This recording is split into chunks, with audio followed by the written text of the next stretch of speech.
Si tu es tombé sur cette vidéo aujourd'hui, c'est que tu es probablement dans la même situation que moi il y a quelques années, tu souffres d'anxiété et de crise d'angoisse. Pour ceux qui me connaissent déjà sur Instagram ou TikTok, vous savez que ça fait 3 ans maintenant que je me suis sorti de tout ça, que je ne ressens plus de dépersonnalisation, plus d'anxiété, plus de crise d'angoisse, plus rien. Et pour ceux qui me suivent sur ces différentes plateformes, vous savez que j'ai l'habitude de poster environ une vidéo par jour dans laquelle je vous explique comment sortir l'anxiété et comment gérer la crise d'angoisse. Et ce qui se passe très souvent, c'est que je reçois des commentaires sous mes vidéos pour me dire que je donne pas vraiment de vraies méthodes, de vraies techniques, mais que je tourne autour du pot. Donc c'est exactement pour ça que j'ai voulu prendre ma caméra, me poser devant vous et vous expliquer concrètement, étape par étape, comment gérer définitivement les crises d'angoisse. On va faire aujourd'hui une vidéo sans blabla, on va pas tourner autour du pot. Vous allez voir qu'on va passer point par point, étape par étape, je vais tout détailler. Si vous avez la moindre question, surtout n'hésitez pas à me poser la question en commentaire. Et encore une fois, vous n'oubliez pas le concept, si cette vidéo vous a plu, vous posez un like et vous n'oubliez pas de vous abonner. Je vais essayer de poster beaucoup plus de vidéos, on va essayer de se tenir à un rythme environ d'une vidéo par semaine, tous les dimanches, ça serait incroyable.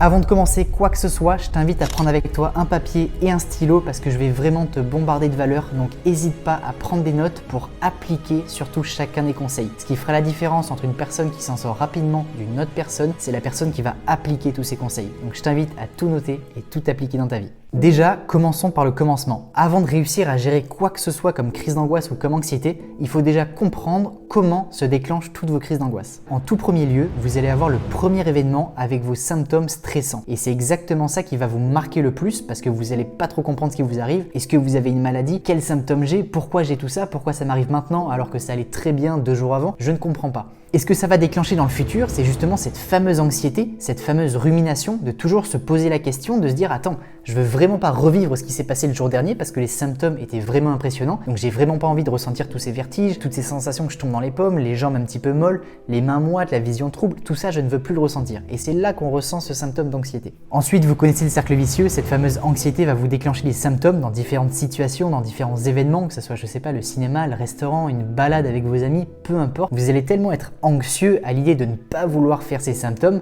que évidemment vous connaissez l'anxiété et votre mental, moins vous voulez quelque chose et plus ça va se manifester à vous. À force de déclencher de l'anxiété dans ces différents lieux, vous allez créer la croyance que ce lieu ou cette situation vous provoque des symptômes d'angoisse. Et oui, parce que évidemment, à force d'aller au restaurant et de toujours avoir les mêmes symptômes qui reviennent, etc., vous créez votre croyance de vous dire ok, dès que je vais au restaurant ou dès que je vais au cinéma, j'ai des symptômes d'angoisse. Et ça nous permet d'ailleurs d'enchaîner avec le prochain point. Toutes les prochaines fois où on voudra retourner à ce lieu, on va vouloir évidemment faire de l'évitement. Évidemment, dès que le mental ou le corps en général va ressentir quelque chose de désagréable face à une situation, face à un événement, il va tout faire pour rejeter cet événement. C'est-à-dire que, admettons, la majorité de mon anxiété, je vais la faire au restaurant, mais petit à petit, je vais venir à me dire, ok, si là-bas je fais de l'anxiété, je ne vais plus là-bas. Et le résultat de faire ça, c'est qu'on va renforcer la croyance que ce lieu est dangereux. Alors qu'au final, pas du tout. C'est vraiment dans notre croyance, mais notre croyance, étant donné qu'à chaque fois qu'on va là-bas, on a de l'anxiété et que forcément, on a évité cette situation, on envoie à notre cerveau le fait de nous dire « Ok, si je serais allé là-bas, ça aurait été dangereux. » Et donc là, ça y est, on y est dans le cercle vicieux de l'anxiété. On se prépare continuellement à l'évitement et on est toujours à l'affût de nos moindres ressentis. Admettons, notre première crise d'angoisse, on va la faire au restaurant. Toutes les prochaines fois, on va essayer d'éviter le restaurant. Sauf que ce qui va se passer en faisant ça, c'est que toutes les autres fois où on va aller ailleurs que dans un restaurant, c'est-à-dire admettons le supermarché, etc., on va toujours être à l'affût de se dire « Ok, attends, est-ce que dans le supermarché je fais une crise d'angoisse? Est-ce que dans le supermarché j'ai des symptômes comme ça ?» Savoir si oui ou non je dois éviter la situation. Et évidemment, dans la majorité des cas, je vous le donne dans le mille, plus on va y penser, plus ça va déclencher cette crise d'angoisse. Et c'est exactement pour ça que petit à petit, on va avoir de plus en plus de mal à se confronter à ces situations stressantes parce qu'évidemment, plus on va éviter de situations, plus le blocage de ces croyances va s'augmenter et ça va être de plus en plus compliqué. Et c'est pour ça que petit à petit, on peut faire de moins en moins de choses de manière exponentielle. Voilà, je viens de vous résumer le plan exact de comment va se déclencher une crise d'angoisse. Alors évidemment, je vous ai marqué les grandes lignes parce qu'évidemment, je vous épargne tout ce qui va être sentiment de culpabilité parce que forcément, dès qu'on va voir qu'on ne peut pas aller à tel ou tel endroit alors qu'avant, c'est des choses qu'on faisait absolument naturellement, maintenant on ne peut plus le faire et on ressent de la culpabilité, un manque de confiance, les autres, on ne sait pas comment appréhender pour leur parler de tout ça. Mais dans les grandes lignes en tout cas, les points que je viens de vous énoncer, c'est exactement tout ce qui déclenche la majorité de vos crises d'angoisse. Donc je vous invite à prendre des notes déjà par rapport à ça. Ça y est, maintenant qu'on connaît le processus de déclenchement d'une crise d'angoisse, on peut se lancer dans notre propre guérison et pour ça, je vous ai préparé 5 règles pour définitivement ne plus ressentir d'anxiété et de crise d'angoisse. La règle numéro 1, vous vous en doutez bien, c'est de petit à petit réussir à sortir de votre zone de confort. Alors évidemment, je suis pas en train de vous dire ici que vous devez aller dans votre situation la plus stressante. Moi je sais que dans mon cas c'était par exemple prendre l'avion, j'étais incapable de prendre l'avion. Si vous êtes dans la même situation que moi aujourd'hui, je ne vous invite pas à prendre l'avion directement. Ce que je vous invite à faire, c'est décomposer votre objectif en plein de petits objectifs. C'est-à-dire qu'au lieu de prendre l'avion, ça peut être rentrer dans un lieu où il y a du monde. Ça peut être quelque chose qui vous stresse, mais que vous vous sentez quand même capable de faire. Et encore une fois, faites une transition. Ne passez pas du jour à la nuit d'un seul coup, d'accord? C'est totalement ok si, admettons, votre objectif, c'est de petit à petit re-rentrer dans un centre commercial. C'est ok. Pour décomposer l'objectif, commencez déjà par rentrer 1 à 5 minutes dans un magasin. Vous rentrez, vous ressortez sans faire les courses. Le jour d'après ou la semaine d'après, vous rentrez, vous y restez par contre 10 à 20 minutes, vous faites quelques courses et de semaine en semaine, vous allez pouvoir petit à petit rester par exemple 1 heure et faire toutes vos courses de la semaine. Mais n'oubliez pas que cette règle numéro 1 de sortir de sa zone de confort est la plus essentielle parce que sans ça, vous ne pourrez pas prouver à votre cerveau que malgré vos peurs, vous pouvez quand même aller là sans ressentir d'anxiété et sans ressentir d'angoisse. Au début, ça sera dur, vous allez sûrement ressentir un petit peu d'inconfort, un petit peu d'incertitude, beaucoup de vos symptômes, mais continuez de vous rassurer qu'il ne vous arrivera rien. Ça nous permet d'ailleurs d'enchaîner parfaitement avec la règle numéro 2 où je vous invite à maîtriser parfaitement les 3 règles fondamentales pour apaiser votre angoisse sur le moment. Ces 3 règles, vous les connaissez sûrement si vous me suivez déjà sur TikTok, Instagram et même si vous avez regardé mes anciennes vidéos YouTube.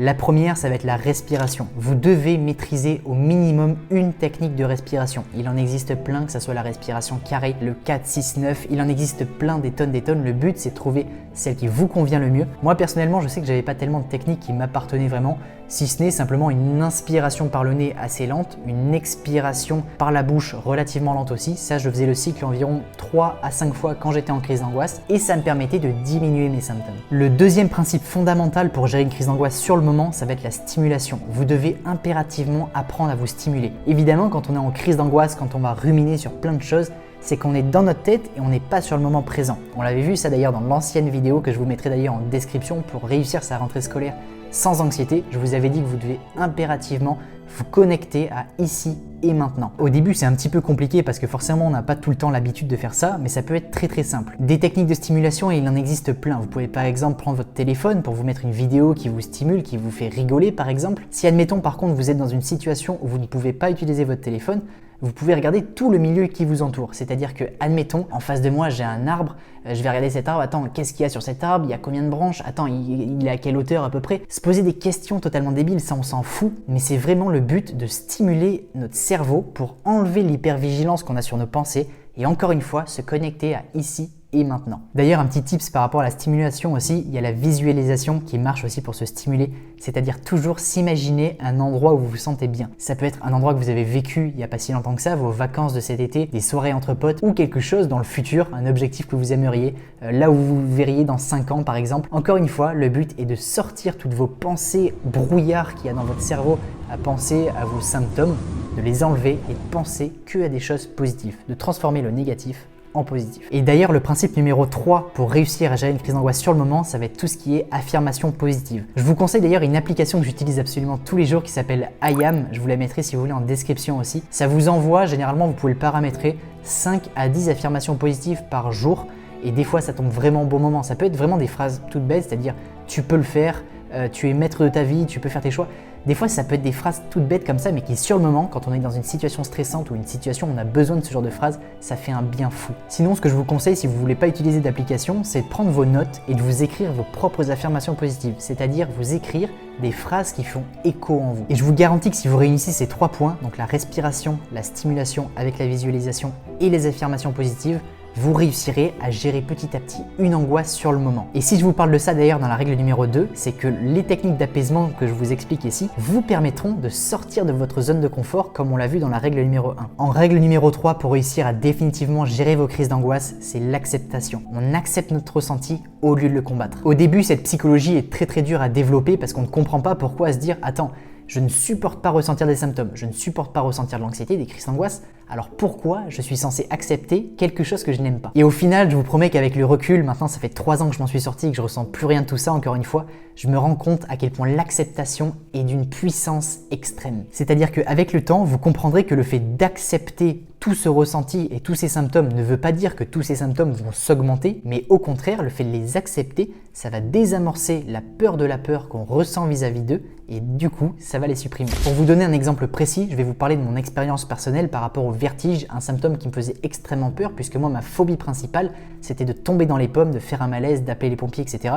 Donc c'est vraiment ce qui me faisait le plus peur. Donc au début je comprenais vraiment pas parce qu'on me disait ok Benji, tu dois accepter cette sensation de vertige pour qu'elle disparaisse. Et je me disais attends, si je l'accepte, ça veut dire que je la laisse venir à moi, ça veut dire qu'elle va être pire, ça veut dire que je vais si ça se trouve vraiment faire un malaise, je ne veux pas faire ça. Sauf qu'un jour je me suis dit écoute Benji, t'es à un point où tu veux t'en sortir, tu ne sais pas quoi faire, on te donne ce conseil, essaye de le prendre, essaye de le mettre en place et tu verras bien, ça marche pas, tu verras. Et donc un jour je me souviens, j'étais en cours et d'un seul coup, grosse crise d'angoisse qui se déclenche, obligé de sortir de la classe et là je me dis bah écoute, il n'y a aucun autre meilleur moment pour essayer cette technique d'acceptation. Et donc là ce que j'ai fait, c'est que j'ai carrément parlé à ma crise d'angoisse. Je lui ai dit bah crise d'angoisse, vas-y, donne-moi tout ce que tu as, fais-moi des vertiges, donne-moi la tête qui tourne, donne-moi tout ce que tu veux.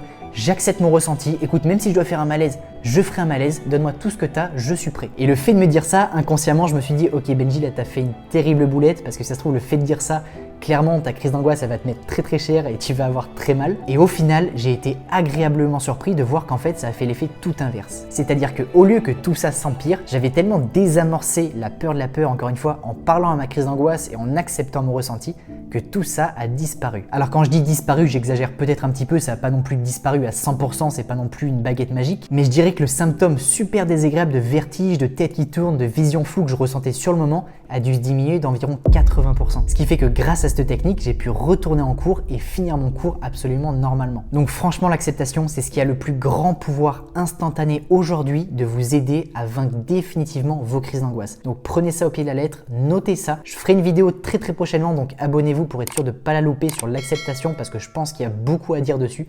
Il y a plusieurs techniques pour réussir à la mettre en place, donc je vous expliquerai tout ça dans une vidéo. En règle numéro 4, qui est essentielle à respecter si vous voulez réussir non seulement à gérer définitivement vos crises d'angoisse, mais en plus ne pas avoir de rechute, parce que c'est vrai que des fois, on réussit un petit peu à aller mieux, mais d'un seul coup, ça va rechuter, et au final, ça fait un peu, vous savez, les dents de scie, c'est-à-dire qu'un jour ça va aller bien, un jour ça va aller pas bien, un jour ça va aller bien, etc., etc. Et pour ça, la clé pour ne pas faire de rechute, c'est être constant sur ses efforts, c'est-à-dire toutes les règles qu'on vient de voir juste avant. Même si demain, vous appliquez tous mes conseils, ça va mieux. Ok, merci Benji, ça va mieux, je suis content. Ne vous dites pas, ok, ça va mieux maintenant, j'arrête d'appliquer les efforts. Au contraire, gardez vos efforts sur le long terme et c'est exactement ce qui fera la différence, qu'au jour le jour, vous irez de mieux en mieux, cette fois-ci de manière exponentielle. Et au lieu d'être dans un cercle vicieux comme on l'a vu tout à l'heure, vous serez dans un cercle vertueux. Et ça me permet d'ailleurs d'enchaîner avec la règle numéro 5 qui est de mettre en place vos nouvelles habitudes. Il y a une phrase assez célèbre qui dit un truc du style « Si on veut passer une bonne vie, il faut qu'on passe une bonne année. Si on veut passer une bonne année, il faut qu'on passe un bon mois. Si on veut passer un bon mois, il faut passer une bonne semaine. Si on veut passer une bonne semaine, il faut passer un bon jour. Et si on veut passer un bon jour, il faut passer une bonne matinée. » C'est pour dégrossir le truc, mais tout ça pour dire que chaque jour vont avoir une importance capitale dans toute votre vie en général. Et la meilleure manière de mettre à bien chacune de ces journées, c'est de mettre en place de bonnes habitudes. C'est quelque chose d'assez personnel, donc c'est en fonction de vous, en fonction de ce que vous voulez accomplir dans votre vie. Peut-être qu'en ce moment, c'est donc sortir de l'anxiété, sortir de l'angoisse. Dans ce cas, vous pouvez vous dire que chaque jour, votre habitude, par exemple du matin ou du soir, ça peut être de commencer à méditer 20 à 30 minutes, que ça soit un jour où vous n'allez pas bien ou un jour où vous alliez bien, peu importe quel jour c'est, vous méditez 20 à 30 minutes par jour. Et l'avantage des habitudes, c'est exactement ça, c'est qu'on est en vie, on n'est pas en vie, on soit lundi ou mardi, c'est exactement la même chose, on va le faire. Et ça devient un automatisme, un petit peu comme se brosser les dents, prendre sa douche, etc. C'est des choses où maintenant on ne va plus forcément réfléchir puisque c'est devenu vraiment une habitude. Et si justement vous arrivez à implémenter aujourd'hui dans votre vie l'habitude par exemple de méditer, de faire des exercices de respiration tous les jours, de la visualisation, de l'écriture, des choses qui vous font vous sentir bien. Tous les conseils que je vous donne, ce sont des choses que j'applique moi-même dans ma vie. Alors évidemment, aujourd'hui, je n'ai plus d'anxiété, je n'ai plus de crise d'angoisse, donc j'ai dû le manier autrement. Aujourd'hui, j'ai un tracking d'habitude, un tableau Excel qui me permet de tous les jours avoir des objectifs. Donc moi, c'est plutôt tout ce qui va être lecture, tout ce qui va être création de contenu, donc pour la création de TikTok, Instagram, vidéo YouTube, etc. Donc je vais avoir au cours de la journée, au cours de la semaine, différents objectifs. Et le soir, chaque soir, je me dis ok, aujourd'hui j'ai réussi à faire ça, ça, ça. Il y a évidemment des choses que des fois je n'arrive pas à faire pour telle ou telle raison. Et donc à la fin du mois, je fais la conclusion et j'ai un score qui me dit est-ce que j'ai vraiment réussi à faire les habitudes au cours de ce mois ou est-ce qu'il y a eu des choses où j'ai pas forcément réussi, ce qui me permet de m'améliorer sur le mois suivant. Alors ça peut paraître peut-être un petit peu pénible pour beaucoup de personnes de quantifier, de noter tout ce qu'on fait, mais pour vous dire quelque chose de très sincère, je n'ai jamais autant eu d'amélioration dans ma vie depuis que j'ai justement ce tracking d'habitudes. Alors ce que je vous conseille de faire, c'est de dès maintenant noter les habitudes que vous aimeriez implémenter dans votre vie pour justement aller vers votre objectif principal. Sachant que votre objectif principal, ça peut être certes de sortir de l'anxiété et des crises d'angoisse, mais aussi de développer un projet, d'apprendre une nouvelle langue, ça peut être énormément de choses différentes. Bon, et d'ailleurs, je voulais quand même vous partager une dernière astuce, c'est l'astuce bonus, c'est cadeau. C'est de dès maintenant aller au magasin et vous acheter votre carnet qui va vous servir pour votre développement personnel. C'est exactement la chose que j'ai faite au début et j'ai commencé à noter mes habitudes comme ça, c'est-à-dire que je notais tous mes objectifs, les habitudes qui pouvaient me mener à cet objectif, et ce que je faisais, c'est que semaine par semaine, je remplissais donc tous les matins ma routine matinale. Ok, j'ai réussi à faire ça, ça et ça. S'il y a des choses que j'ai pas réussi, pourquoi j'ai pas réussi à les faire? Comme ça me permet de comprendre et de peut-être l'adapter